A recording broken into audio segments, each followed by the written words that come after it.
নমস্কার বন্ধুরা, আমি তরুলতা। আমার আরেকটি নতুন ভিডিওতে সবাইকে স্বাগতম। কেমন আছেন আপনারা? আশা করব সবাই খুব ভালো আছেন, আর আমিও খুব ভালো আছি। তো এই যে দেখতে পাচ্ছেন, আমি কুমড়োর ফুল সাজিয়ে রেখে দিয়েছি। এগুলো বাজার থেকে এনেছে। বাজারে এভাবেই কিনতে পাওয়া যায়। ছোটোবেলায় আমার মাকে দেখতাম মাঠের থেকে তুলে নিয়ে আসতো। আমাদের বাড়িতে না অনেকটা জায়গা ছিল, তো সেখানে একটুখানি খোলা মাঠ ছিল। সেখানে আমার মা লাউ গাছ, কুমড়ো গাছ, আরও অনেক কিছু লাগাতো। মাচা করে দেওয়া থাকতো, সেই মাচায় বেয়ে উঠতো। কিছু কিছু গাছ আবার মাটিতেও হতো। তো আমার মা কুমড়োর গাছ লাগানোর পরে কুমড়োর ফুলগুলো তুলে নিয়ে আসতো। তো সেই কুমড়োর ফুলগুলোতে না অতটা নোংরা থাকতো না, সেই জন্য মা দেখতাম কি না ধুয়েই বড়া করতো। কিন্তু এখন তো আমাদের বাজারের থেকে কিনে আনতে হয়, সেই জন্য একটু ধুয়ে ভালো করে পরিষ্কার করে নিতে হয়। তো আমি সেই প্রিপারেশনটাই করছিলাম। তো কুমড়োর ফুলগুলোকে ভালো করে বেছে পরিষ্কার করে নিচ্ছিলাম, আর ধুয়ে টুয়ে তারপরে এই যে কুমড়োর ফুলগুলোকে একটুখানি বড়ার শেপে, বড়া না ঠিক চপের মতন শেপে আনছিলাম, না হলে না ভাজতে একটু অসুবিধা হবে। তাই এই যে আমি কিভাবে মুড়িয়ে মুড়িয়ে করছিলাম। এটা আমি আমার মায়ের কাছ থেকেই শিখেছি, আমি আগে পারতাম না। কুমড়ো ফুলের বড়া খেতে না দারুণ লাগে, জাস্ট অসাধারণ। আর এটি একটি সম্পূর্ণ নিরামিষভাবেই তৈরি করা হয়।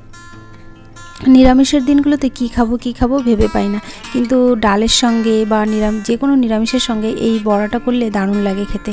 আর আমি এই যে ধুয়ে একটু মেলে রেখেছিলাম, না হলে তো জল থাকে তো, আর কুমড়োর ফুলটা তো একদমই নরম হয়ে যায়, সেই জন্য আমি একটু জল ছাড়ানোর জন্য ওইভাবে রেখে দিয়েছিলাম।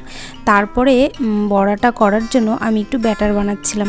তো এখানে আমি নিয়েছি বেসন, তারপরে দিয়েছিলাম একটু কর্নফ্লাওয়ার, আর দিয়েছিলাম কালো জিরে, শুকনো লঙ্কার গুঁড়ো, লবণ, হলুদ, আর একটু খাবার সোডা দিয়েছিলাম।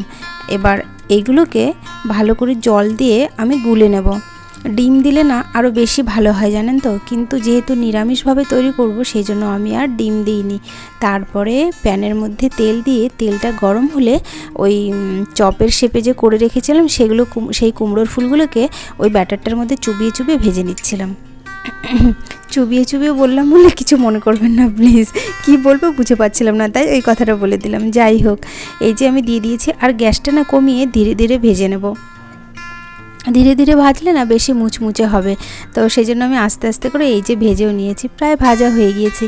কুমড়ো ফুলের বড়া না বেশিরভাগ মানুষই খায়, অনেকে খায় না। তো যারা খেয়েছেন তারা না জানাবেন আপনাদের কাছে কেমন লাগে খেতে। আমার কিন্তু দারুণ লাগে খেতে।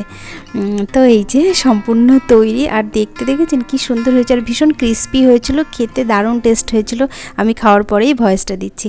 যাই হোক, আপনাদের কেমন লাগলো সবাই জানাবেন। ভালো থাকবেন।